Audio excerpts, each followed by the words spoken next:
தேவன் நமக்கு ஆயத்தப்படுத்தி கொடுத்த இந்த 3 நாட்களுக்காகவும் நாம் தேவனுக்கு நன்றி உள்ளவர்களாக இருப்போம். திருச்சபைக்கு நாம் நன்றி உள்ளவர்களாக இருப்போம்.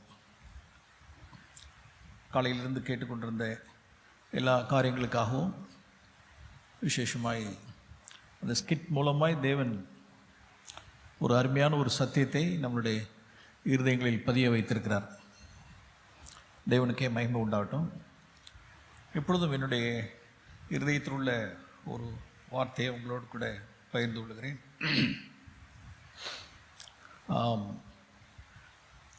இயேசு கிறிஸ்துவனுடைய அவர் தம்முடைய நீ என்னுடையவன் அப்படிங்கிறத எப்படி ப்ரூவ் பண்ணார், எப்படி நிரூபித்து காண்பிச்சார். தன்னுடைய ஜீவனை கொடுத்து தன்னுடைய சொந்த இரத்தத்தை சிந்தி நம்முடைய ஜீவனை கொடுத்து ஒரு வார்த்தையை முதல்ல பார்த்துட்டு நாம் திரும்ப வருவோம். ஏசாயாவின் புஸ்தகம் 63ஆம் அதிகாரம். ஏசாயாவின் புஸ்தகம் 63ஆம் அதிகாரம் 4ஆம் வசனம். வேதம் வைத்திருக்கிறவர்கள் அந்த வசனத்தை பார்க்கும்படி உங்களுடைய அன்போடு வேண்டுகிறேன். ஏசாயாவின் புஸ்தகம் 63ஆம் அதிகாரம் 4ஆம் வசனம். நீதியை சரிகட்டும் நாள் என் மனதில் இருந்தது, என்னுடையவர்களை மீட்கும் வருஷம் வந்தது. நான் பார்த்தேன், துணை செய்வார் ஒருவரும் இல்லை, தாங்குவார் ஒருவரும் இல்லை என்று ஆச்சரியப்பட்டேன். அப்பொழுது என் புயமே எனக்கு இரட்சிப்பாகி என் உக்கிரமே என்னை தாங்கிற்று. மேலே 3ஆம் வசனத்தில், நான் ஒருவனாய் ஆலையை மிதித்தேன், ஜனங்களில் ஒருவரும் என்னோடு இருந்ததில்லை. நான் என் கோபத்திலே அவர்களை மிதித்து என் உக்கிரத்திலே அவர்களை நசுக்கி போட்டேன். அதனால் அவர்கள் இரத்தம் என் வஸ்திரத்தின் மேல் தெரித்தது, என் உடுப்பையெல்லாம் நான் கரைப்படுத்தி கொண்டேன். இந்த வார்த்தையை நாம் இறுதியாக உங்களுக்கு நான் காண்பிக்கிறேன். அருமையானவர்களே, நம் வேதத்தில் இயேசு கிறிஸ்துவனுடைய அந்த கல்வாரி ஸ்நேகம், கல்வாரியில் அருமையாக நிறைய வாலிப பிள்ளைகள், உங்களுக்கு எந்த அளவுக்கு நீங்கள் பைபிள் ரீடிங் உங்களுக்கு இருக்குன்னு எனக்கு தெரில. அந்த கல்வாரி சிலுவையில் இயேசு கிறிஸ்து நடப்பித்த அந்த காரியங்களை ஒரு கொஞ்ச நேரம், ஒரு 1/2 hour நான் உங்களுக்கு காண்பிக்க விரும்புகிறேன். அதில் விளங்கும், என்னுடையவனை விக்டரை மீட்கும் வருஷம் அவருடைய மனதில் இருந்தது. அவர் ஒருவராய் பாடுபட்டார், துணை செய்வார் ஒருவரும் இல்லாதபடிக்கு பிதாவினால் கைவிடப்பட்டவராய் கல்வாரி சிலுவையில் அவர் முந்தி அன்பு கூர்ந்த அந்த விதத்தை ஒரு சில வசனங்களை கொண்டு உங்களுக்கு நான் காண்பிக்கிறேன். மார்க் எழுதின சுவிசேஷம், இது எப்படி நீங்கள் எடுக்கக்கூடாது அப்படின்னா இப்பயே சொல்லிடுறேன், இமோஷனலுக்கு அல்ல. இமோஷனலாக இருந்துச்சுன்னா இந்த ஹால் விட்டு வெளியில் போனவே மறந்துடும். Not for emotional. மார்க் எழுதின சுவிசேஷம் 15ஆம் அதிகாரம் 22ஆம் வசனம். அந்த சீக்வன்சஸை உங்களுக்கு நான் வரிசையாக காண்பிக்கிறேன். 15ஆம் அதிகாரம் 22ஆம் வசனத்தில் வாசிக்கிறோம். கபாலஸ்தலம் என்னும் அர்த்தம் கொள்ளும் கொல்கதா என்னும் ஒரு இடத்துக்கு அவரை கொண்டு போனார்கள். இயேசு கிறிஸ்து அதுக்கு முன்னதாகவே கவர்னர் பிலாத்தூருடைய மாளிகையில் அவருடைய சரீரம் உழப்பட்டு விட்டது. இவ்வளோதான் இல்லை, அவரை உழுதுட்டாங்க. இப்போ அதோட கூட இப்போ கொல்கதா மீட்டுக்கு வந்துட்டார். இப்போ கல்வாரிக்கு வந்தாச்சு. அவர் எத்தனை மணிக்கு அப்படின்னா பின்னால் பார்க்குறோம். 25ஆம் வசனத்தில் வாசிக்கிறோம், அவரை சிலுவையில் அறைந்தபோது மூன்றாம் மணி அப்படின்னா யூதர்களுடைய நேரத்தில் மூன்றாவது மணினா நம்மளுடைய நேரத்தில் காலை 9 மணி. காலையில் 9. காலையில் அவர்களுக்கு 1, 2, 3 காலையில் எழுந்திரிச்சோன்னே 6 அப்படிங்கிறது 1, 2, 3. அதுக்கு மூன்றாவது மணி அப்படின்னா நம்மளுடைய டைமுக்கு காலையில் 9 மணி. அவரை விடிய விடிய கோர்ட்டு, அண்ணா காய்பா கோர்ட்டு, பிலாத்து கோர்ட்டு, ஏரோது அரண்மனை, விடிய விடிய நைட்டு ஃபுல்லாக அவரை டார்ச்சர் பண்ணாங்க. இப்போ காலையில் 9 மணிக்கு கொல்கத்தா மேடுக்கு கொண்டு வந்துட்டாங்க. காலையில் 9 மணி. என்ன செய்கிறார்கள் என்றால், அதாவது இந்த சீக்வன்சஸ் முக்கியம் இல்லை, அதில் உள்ள ஒவ்வொரு ட்ரூத்தை மட்டும் நாம் எடுத்துக்கணும். அவருடைய அன்பு என்னன்னு தெரிய வரும். என்ன செய்கிறார்கள் என்றால் 23ஆம் வசனத்தில் வாசிக்கிறோம். வெள்ளை போலம் கலந்த திராட்சை ரசத்தை அவருக்கு கொடுத்தார்கள். அவர் அதை ஏற்றுக்கொள்ளவில்லை. ஒரு சுவிசேஷன் மார்க் சொல்லும் பொழுது வெள்ளை போலம் கலந்த திராட்சை ரசம் சொல்றார். மத்தேயு அதை சொல்லும் பொழுது காடி கலந்த திராட்சை ரசம், வினிகர் அல்லது வெள்ளை போலம், மிர் அப்படின்னா கசப்பு கலந்த ஒரு காடி கொடுக்குறாங்க. அது என்ன அப்படின்னா, அது என்ன வெள்ளை போலம் கசப்பு கலந்த காடி அப்படின்னா அனஸ்தட்டிக், மயக்க மருந்து கொடுக்கிறது. அது ரோமர்களுடைய இரக்கம். சிலுவையில் அடிக்கிறதுக்கு முன்னால அவருடைய வலி தெரியாமல் இருக்கணுங்கிறதுக்காக அவருடைய சென்ஸை அப்படி ஒன்றும் இல்லாமல் பண்ணுறது. அதாவது சொல்லப்போனால் ஒரு போதையில் கொடுக்குற மாதிரி, ஒரு மயக்க மருந்து கொடுக்கறது போல சென்ஸ் இல்லாத பண்ணிடுறது, பெயின் தெரியாதபடிக்கு இருக்கிறது. இப்போ ஒரு சர்ஜரிக்கு உள்ளார ஒரு ஆப்ரேஷன் தியேட்டருக்குள்ள போகும்பொழுது பேஷண்ட்டுக்கு என்ன கொடுப்பாங்க அப்படின்னா ஒரு அனஸ்தட்டிக், ஒரு மயக்க மருந்து கொடுத்து உள்ளார அனுப்புவாங்க. அது 2 மணி நேரம் சர்ஜரியாக இருக்கலாம், 3 மணி நேரம் சர்ஜரியாக இருக்கலாம். பெரிய சர்ஜரிக்கெல்லாம் அந்த அனஸ்தட்டிக் கொடுப்பாங்க. என்ன நடந்துச்சுன்னே தெரியாது. அதுபோல் இயேசு கிறிஸ்து கல்வாரியினுடைய அந்த சர்ஜரி மொத்தம் 6 மணி நேரம். 9 to 12 வரைக்கும் முதல் ஒரு 3 மணி நேரம், அப்புறம் 12லிருந்து அடுத்த மதியம் 3 மணி வரைக்கும் 3 + 3 6 மணி நேரம் கல்வாரி சர்ஜரி.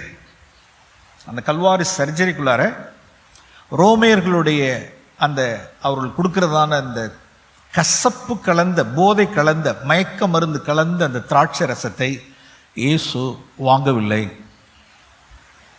ஏன் அப்படின்னா, சிலுவையில் பிதாவின் சித்தம் செய்யணும். சிலுவையில் பிதாவினுடைய சித்தம் செய்யணும். அவர் மன்னிக்க வேண்டியதெல்லாம் இருக்கு, மன்னிக்க வேண்டிய காரியங்கள் இருக்கு. கல்லனை ரட்சிக்க வேண்டிய காரியங்கள் இருக்கு. தன்னுடைய பொறுப்புள்ளவராக இருந்து தன்னுடைய தாயை ஒரு ஆவிக்குரிய ஒரு ரீதியில் தன்னுடைய யோவான்ட்டு பொறுப்பை ஒப்படைக்க வேண்டியது இருக்கு. பாருங்க, இதெல்லாம் சிலுவையில் இயேசு கிறிஸ்து பிதாவுனுடைய சித்தம் செய்யறதுக்கு அந்த சத்தத்தை கேட்கணும். என்னென்னலாம் இருக்கோ அவ்வளோத்தையும் செய்யணும். அப்ப இந்த மயக்க மருந்து எடுத்துட்டோன்னு வச்சுங்க, அவ்வளோதான், என்ன நடக்குதுன்னே தெரியாது. தன்னுடைய அது மறுத்துட்டார். அதை வாங்கி வயல வச்சு பார்த்தார். அது கசப்பு கலந்ததுன்னு சொன்னோடனே அது ருசி பார்த்து அவர் குடிக்க மறுத்துட்டார். ஹி ரெஃப்யூசர். இடதுபுறமும் வலதுபுறமும் உள்ளதான 2 கல்லர்களும் வாங்கிட்டாங்க. அதனால தான் அந்த அந்த கசப்பு கலந்த காடி குடித்ததுனால தான் அவர்கள் எந்த அளவுக்கு இயேசுவை அப்படின்னா நிந்திக்கிற அளவுக்கு, இகழுகிற அளவுக்கு அவர்கள் இருந்தார்கள் என்றால், ஏன் அப்படின்னா அவர்களுக்கு அந்த அளவுக்கு பெயின் இல்லை. கசப்பு கலந்த காடி லெஃப்ட் அண்ட் ரைட் வாங்கிட்டாங்க. இயேசு கிறிஸ்து என்ன செய்யல. அப்ப எப்படி அந்த தியேட்டருக்குள்ள போனார், கொல்கதாவுடைய மீட் அந்த கல்வாரி சர்ஜரிக்குள்ள இயேசு எப்படி போனார் அப்படின்னா வித்தவுட் அனஸ்தட்டிக், கசப்பு கலந்த காடி இல்லாதபடிக்கு போறார். அப்ப அதனுடைய வேதனை, அதனுடைய அகோரம் என்னவா இருந்திருக்கும். இதாவே உங்களுடைய சித்தம் செய்யணும், உங்களுடைய சித்தம் செய்யணும், சிலுவையிலும் உங்களுடைய நான் சித்தம் செய்யணும், ஏன் சித்தம் செஞ்சிடக்கூடாது. அருமையானவர்களே, நாம் எத்தனை மயக்க மருந்து நாம் குடிக்கிறோம். அருமையான வாழ்வு பெண் பிள்ளைகள், சிம்பத்தி அப்படிங்கிற சிம்பத்தி, யாராவது என்னுடைய கண்ணீருக்கும் என்னுடைய அழுகைக்கும் என்னுடைய தனிமைக்கும் என் இருக்கிற நிலைமைக்கு யாராவது ஒருத்தர் என் மேல இரக்கமா இருக்கணும், கரிசனையா இருக்கணும், பரிதாபப்படணும். எவ்வளவு பேர் அந்த பரிதாபப்படுகிறதான அந்த போதையை குடிக்கிறோம். எதுக்கு அப்படின்னா அந்த கரிசனை, அதை குடிச்சிட்டு என்ன செய்யறது அப்படின்னா மயக்கத்தோடு இருக்கிறது. சிலர் உலகத்துக்கு அடுத்த காரியங்கள், நம்ம கேட்டோம்ல, உலகத்துக்கு அடுத்த காரியங்கள் எவ்வளவு ட்ரங்கன்னஸ், குடி வெறியில. இயேசு கிறிஸ்து அப்படி இல்லை. இதாவே உங்களுடைய சித்தம் செய்கிறேன் அப்படின்னு சொல்லிட்டு ரோமர்களுக்கு ஒரு பெரிய ஆச்சரியமா இருந்திருக்கும். ரோமர்களுக்கு தங்களுடைய வாழ்நாளில் இப்படி ஒரு மனுஷனை அவர் பார்த்தே இருந்திருக்க மாட்டாங்க. ஓகே, இது ஓம்பாடு அப்படின்ட்டு இருப்பாங்க. அவரை சிலுவையில் அறைந்தார்கள். பின்னால் வாசிக்கிறோம் பாருங்க, 25ஆம் வசனத்தில் வாசிக்கிறோம், அவரை சிலுவையில் அறைந்த போது 3ஆம் மணி வேலையா இருந்தது. காலையில் 9 மணிக்கு அரைஞ்சிட்டாங்க. கீழே பார்க்குறோம் பாருங்க, 33ஆம் வசனம். 33 மதியம், அதாவது 6ஆம் மணி முதல் 9ஆம் மணி நேரம் வரை அப்படின்னா மதியம் 12 to 3 வரை பூமி எங்கும் அந்தகாரம் உண்டாயிற்று. அந்த கொல்கதா மேடு மட்டும் இல்ல, பூமி எங்கும், நாம இருக்கிற இந்த ஊரு எல்லா இடங்களிலும் பூமி எங்கும் ஒரு 3 மணி நேரத்துக்கு என்ன உண்டாயிடுச்சுன்னா இருளாயிடுச்சு. சூரியன் இருண்டதுன்னு வாசிக்கிறோம் லூக்கால. பூமி எங்கும் அந்தகாரம் ஆயிடுச்சு.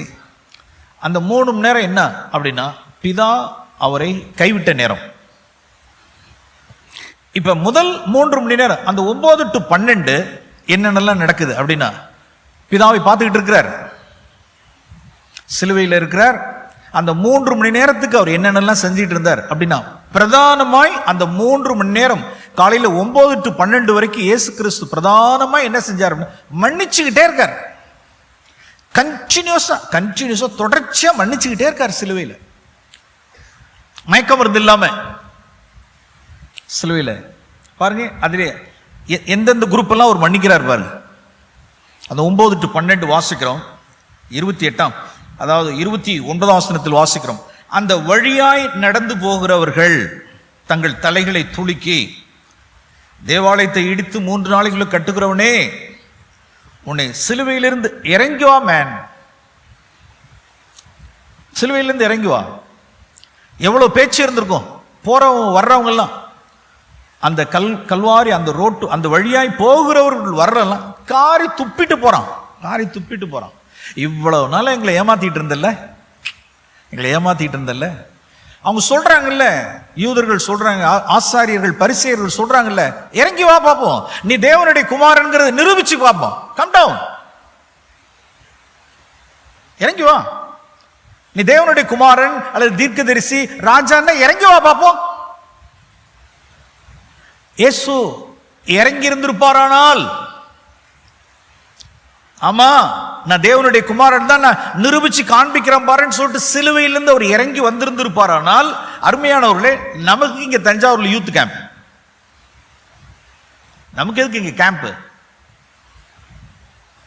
எல்லாம் காலத்துக்கும் நித்தியத்துக்கும் பிசாசனுடைய அடிமைகளா இருந்திருப்போம். காலையில கேட்டது பார்த்தது போல நித்தியத்துக்கும் இறங்கி வரல. சில சமயங்கள்ல நம் நிரூபிக்கிறதுக்கு, நான் சரி, என்னை எப்படி என்னை பொய்யாய் நீ குற்றச்சாட்டலாம், நான் யாருங்கிறத நான் நிரூபிக்கிறதுக்காக இறங்கி வந்துடுறோம்ல. அருமையான வாலி பிள்ளைகள், இதெல்லாம் டேக் இட் டு ஹார்ட். ஆண்டவரே, நான் நிரூபிக்க மாட்டேன், என்னை எவ்வளவு பொய்யாய் என்னை இல்லாது புல்லாதெல்லாம் சொல்லி என்னை தூஷித்து என்னை இப்படி ஏத்தினாலும் என்னால் முடிஞ்ச வரைக்கும் நான் சொல்லி பார்ப்பேன்.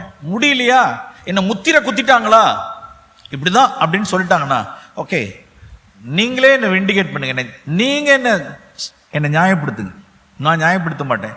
நான் அதுக்காக சிலுவையிலிருந்து நான் இறங்கி வர மாட்டேன். அதான் சிலுவையில் இயேசு கிறிஸ்து செய்த காரியம். இறங்கி வரல. அடுத்து இன்னொரு குரூப் பாருங்க, 31ஆம் வசனத்தில், போறவங்க வர்றவங்க எல்லாம் பண்ணதில்லை. இப்ப அடுத்தது, பிரதான ஆசாரியரும் வேதபாரகரும் தங்களுக்குள்ளே பரியாசம் பண்ணினார்கள். அடுத்த குரூப், தன்னை ரட்சிக்க திராணி இல்லப்பா, மற்றவர்களை ரட்சித்தான், தன்னை பாரு திராணி இல்லை, வேதபாரகர் பரிசேயர்கள் பரியாசம் பண்ணினார்கள். என்ன செஞ்சார்? பிதாவே, இவர்கள் அறியாமல் செய்கிறார்கள், மன்னியும். போறவன் வர்றவெல்லாம் காரி துப்பிட்டு பேசிக்கிட்டு இருக்கான். பிதாவே, இவர்கள் அறியாமல் செய்கிறார்கள், மன்னியும். அறியாமல் செய்கிறார்கள், மன்னியும். பரிசேயர் அறியாமல் செய்கிறார்கள், வேதபாரகர் அறியாமல் செய்கிறார்கள், ஆசாரியர்கள் அறியாமல் செய்கிறார்கள், மன்னியும், மன்னியும், மன்னியும். பிதாவினிடத்துல பிதாவே இப்ப கூப்பிடுறார், பிதாவை கூப்பிடுறாரு பாருங்க. பிதாவை கூப்பிட்டு இருக்காரு, பிதாவும் பார்த்துக்கிட்டு இருக்கிறாரு, பிதாவோட கூட இருக்கிறார். தேவனுடைய கிருபையினாலே அவர் மரணத்தை ருசி பார்த்தார். மரணத்தை ருசி பார்த்தார், காடியை ருசி பார்க்கல. பிதாவே, உம்முடைய கிருபை வரட்டும், மன்னிக்கிறேன். நாம் இங்க வாசிக்கிறோம் லூக்கா எழுதின சுவிசேஷம், இதெல்லாம் அந்த கேப்ல நடக்குது பாருங்க. 23ஆம் அதிகாரத்தில் வாசிக்கிறோம். லூக்கா எழுதின சுவிசேஷம் 23ஆம் அதிகாரம் 39ஆம் வசனத்தில் வாசிக்கிறோம். நீ கிறிஸ்துவானால் உன்னையும் எங்களை ரட்சித்துக் கொண்டு இகழ்ந்தான். மற்றவன் 41 நாம் நியாயப்படி தண்டிக்கப்படுகிறோம், நாம் நடப்பித்தவைகளுக்கு தக்க பலனை அடைகிறோம், இவரோ தகாதது ஒன்றையும் நடப்பிக்கவில்லை என்று அவனை கடிந்து கொண்டு, ஆண்டவரே, நீர் உம்முடைய ராஜ்யத்தில் என்னை நினைக்கும் போது என்னை நினைத்தருளும், இன்றைக்கு நீ என்னோடு கூட பரதீசில் இருப்பாய் என்று உனக்கு சொல்லுகிறேன். Praise the Lord. கல்வாரி சிலுவையில் ஒரு மனுஷனை ரட்சிப்புக்குள்ள நடத்திட்டா இருப்பாரு. There's power of forgiveness. மன்னிச்சுக்கிட்டே இருக்கிறார், சிலுவையில் மன்னிச்சுக்கிட்டே இருக்கிறார். போறவங்க வர்றவங்க ஆசாரியர்கள் எல்லாரையும் மன்னிச்சுக்கிட்டே இருக்கார், கல்லர்களையும் மன்னிக்கிறார். ஒரு மனுஷனுடைய இருதயம் என்ன ஆயிடுச்சு அப்படின்னா, மூடு. இவர் நிச்சயமா மெஸ்ஸியா. என் வாழ்நாளில் இவரை நான் பார்த்ததில்லை, இவருடைய பிரசங்கத்தை கேட்டதில்லை. நிச்சயம் இவர் தான் மெஸ்ஸியா, இவர் தான் கிறிஸ்து. மன்னிச்சுக்கிட்டே இருக்கிறார். ஓகே, அந்த வல்லமை, அந்த மன்னிக்கிற அந்த வல்லமை அந்த கல்லணை என்ன செஞ்சுச்சுன்னா உயிர்ப்பித்தது. ஒரு ரிவைவிங் பவர். அந்த கல்லணை அவர் ரட்சித்துக் கொண்டார், எல்லாரையும் மன்னித்தார். யோவான் 19 கூட நாம் வாசிக்கிறோம், நாம் திருப்ப வேண்டியதில்லை. யோவான் 19 தன்னுடைய பொறுப்பா சிலுவையில ஒரு பொறுப்புள்ளவரா இருந்தார் பாரு. மரியாளிடத்தில், தான் தாயாகிய மரியாளிடத்தில் தன்னுடைய உடன் பிறந்த சகோதரர்கள், மரியாள் பெற்ற பிள்ளைங்க அவரை பார்த்துக்க மாட்டாங்க. என்ன ஒரு சீஷத்துவம்! சிலுவையில் கூட இயேசு கிறிஸ்து சீஷத்துவத்தை நிரூபித்து காண்பித்தார். யோவான், இதோ உன் தாய், தாயே இதோ உன் மகன். என்ன ஒரு பொறுப்பு! ஏன் மரியாள் பெற்ற பிள்ளைங்க பார்த்துக்க மாட்டாங்களான்னு கேட்டார். மாம்ச ரீதியில பார்த்துக்குவாங்க, ஆவிக்குரிய ரீதியில் இயேசு கிறிஸ்து பொறுப்பை ஆட்ட ஒப்படைச்சார். அப்படின்னா எவ்வளவு தெளிவா ஒரு பக்கம் தன்னுடைய பொறுப்பை நிறைவேற்றின விஷயமா இருக்கட்டும், அல்லது ஒரு பக்கம் அந்த கல்லணை ரட்சித்த விதமா இருக்கட்டும், அல்லது தொடர்ச்சியா மன்னிச்சுக்கிட்டே இருக்கிற காரியங்கள். எத்தனை மணி நேரம்? 9 to 12 காடி குடிக்காதபடிக்கு பிதாவுடைய கிருபையினால் மரணத்தை அவர் ருசி பார்த்தார். Praise the Lord. இப்ப 12 வாசிக்கிறோம். இப்ப மறுபடியும் மார்க் எழுதின சுவிசேஷம் நாம் 15ஆம் அதிகாரத்துக்கு திருப்போம். மார்க் நல்ல அந்த சீக்வன்ஸை கரெக்டா எழுதி வச்சிருக்கிறார். மார்க் எழுதின சுவிசேஷம் 15ஆம் அதிகாரம் 33ஆம் வசனத்தில் வாசிக்கிறோம். 6ஆம் மணி நேரம் முதல் 9ஆம் மணி நேரம் வரைக்கும் பூமி எங்கும் அந்தகாரம் உண்டாயிற்று. 12 ஃபர்ஸ்ட் 3 hours முடிஞ்சிருச்சு. பிதாவுடைய சித்தத்தெல்லாம் முடிச்சிருக்கிறார். இப்ப அருமையானவர்களே, நம்ம எல்லாருடைய, என்னுடைய, உங்களுடைய, இந்த பூமியில் உள்ளதான உலகத்தில் உள்ள எல்லாருடைய மனுஷனுடைய பாவத்தையும் பிதா இப்ப என்ன செய்யறாருன்னா தன்னுடைய குமாரன் மேல் வைக்கிறார். பாவம் செய்யாதவர், பாவம் அறியாதவர் நமக்காய் பாவமானார். என்னுடைய, உங்களுடைய, இந்த முழு உலகத்தினுடைய ஒட்டுமொத்த பாவத்தையும் மதியம் 12 மணி பிதா குமாரன் மேல வைக்கிறார். He became sin. பாவம் அறியாதவர் பாவமானார். என்னையும் உங்களையும் ஆசீர்வதிக்கும்படிக்கு இயேசு சாபமானார்.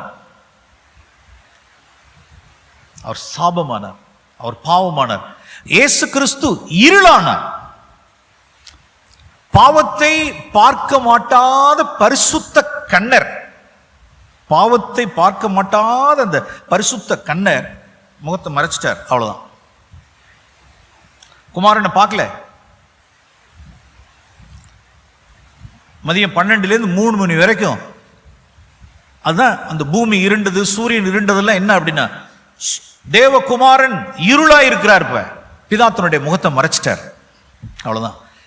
என்ன ஆயிடுச்சு அப்படின்னா இப்ப இயேசு கிறிஸ்துக்கு தலை யாரு அப்படின்னா பிதாதான் தலை. ஒரு ஸ்திரீ, பைபிள்ல வாசிக்கிறோம், ஒரு ஸ்திரீ ஆனவளுக்கு புருஷன் தலை, ஒரு புருஷனுக்கு கிறிஸ்து தலை, கிறிஸ்துவுக்கு பிதா தலை.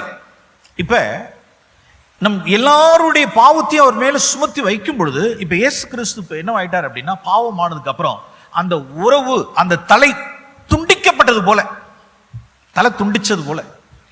இததான் கெத்செமனேல நம்மளுடைய ஆவிக்குரிய தகப்பனும் நம்மளுடைய மூத்த சகோதரன் அவர் மூலமாய் இந்த வெளிப்பாடு எவ்வளவாய் நாம் பெற்றிருக்கிறோம். கெத்செமனேல அவர் ஜெபிச்ச ஜெபம், பிதாவே இந்த பாத்திரத்தை நான் பானம் பண்ணணுமா, இந்த பாத்திரத்தை நான் பானம் பண்ணணுமா. அது என்ன அந்த பாத்திரம்? அந்த 3 மணி நேரத்துக்கு எனக்கு தலை நீங்க ஆண்டவரே, பிதாவே நீங்க என்னுடைய தலை. இப்ப தலை துண்டிச்சிருச்சுன்னா என்னுடைய லோக்கல்ல நான் அதை பார்த்துருக்கேன். அது சமயத்தில் ஒரு முழு கோழி வாங்குறதுக்கு, முழு கோழியை வாங்கணும், உயிர் உள்ள ஒரு கோழியை வாங்கணும் அப்படின்னா சார் ஃப்ரெஷ்ஷாக ஒரு கோழி ஒன்று, முழு கோழி ஒன்று உடனே கொடுங்க அப்படின்னா நீங்கள் பார்த்துருப்பீங்க. நீங்களும் முதல்ல அந்த தலையை கட் பண்ணுவாங்க. தலையை கட் பண்ணி ஒரு பெரிய ட்ரம் இருக்கும், அந்த ட்ரம்மில் போடுவான். அது துடிக்கும் பாருங்க, இப்படி அப்படி மேலே கீழே அடிச்சு துடிச்சு அடங்கிடும். தலை துண்டிக்கப்பட்டது போல. இப்படி இப்படி பார்த்தா எப்படி இருக்கும்? அவ்வளோதான், கட்டாயிடுச்சு. பிதாவுக்கும் குமாரனுக்கும் உண்டான அந்த உறவு, அந்த ஐக்கியம் துண்டிச்சிருச்சு. தலை துண்டிக்கப்பட்டது போல பிதா கைவிட்டார். பிதாவினால் கைவிடப்பட்டார். 3 மணி நேரம் காரிருள், கொல்கத்தா மேடு கீடு எல்லாம் ஏற்கனவே முடிச்சிட்டாரு. 9 to 12 எல்லாம் முடிச்சிட்டார். இருள்ல இருக்கிறார், பிதாவினால் கைவிடப்பட்டவராக இருக்கிறார். இந்த வார்த்தையை பாருங்களேன். ஜீசஸனுடைய அப்ப அந்த சமயத்துல மார்க் எழுதின சுவிசேஷத்துக்கு திருப்போம் 15ஆம் அதிகாரம் 34ஆம் வசனத்தில் வாசிக்கிறோம். 9ஆம் மணி நேரத்தில் இயேசு ஏலோயி ஏலோயி லாமா சபக்தானி என்று மிகுந்த சத்தமிட்டு கூப்பிட்டார். என் தேவனே என் தேவனே ஏன் என்னை கைவிட்டீர் என்று அர்த்தமாம்.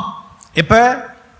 மதியம் 3 மணிக்கு, 12 மணிக்கு இல்லை, 1 மணிக்கும் இல்லை, 2 மணிக்கும் இல்லை, 3ஆவது மணி நேரத்தில், 9ஆம் மணி நேரத்தில் 3 மணி நேரம் கழிச்சு இப்ப கூப்பிடுறார், கதறார். அப்பயும் என்ன கதறல அப்படின்னா ஃபாதர் கூப்பிட முடியாது, பாவத்தில் இருக்கிறாரு, இருளா இருக்கிறாரு. பாவமும் இருளும் இருக்கப்ப பிதாவே அப்படின்னு எப்படி கூப்பிட முடியும்? அதனால இப்ப எப்படி கூப்பிடுறாரு அப்படின்னா என் தேவனே மை காட் ஏன் என்ன கைவிட்டீங்க அப்படின்னா எத்தனை மணி நேரம் கழிச்சு அப்படின்னா 3 மணி நேரம் கழிச்சு கதறாரு. மதியம் 3 மணிக்கு என்ன கைவிட்டீங்களே அப்படின்னா என்ன அர்த்தம் அப்படின்னா அடுத்தது பாருங்க, ஜான் 19, ஜான் எழுதின சுவிசேஷம் 19ஆம் அதிகாரம். ஜான் எழுதின சுவிசேஷம் யோவான் 19 28ஆம் வசனத்தில் இருக்கு பாருங்க. அவருடைய உள் உணர்வு, அவருக்குள் இருக்கிற ஆவியானவர் அவருக்குள் இருக்கிறது என்ன சொன்னிச்சு அப்படின்னா பாருங்க. அதன் பின்பு 28, யோவான் 19:28 எல்லாம் முடிச்சிட்டேன் என்று இயேசு அறிந்து. எத்தனாவது மணியில? மதியம் 3 மணிக்கு. அவருடைய உணர்வு என்ன சொல்லுது அப்படின்னா முடிச்சிட்டேன். பிதாவே ஆர் யூ சாட்டிஸ்ஃபைடு?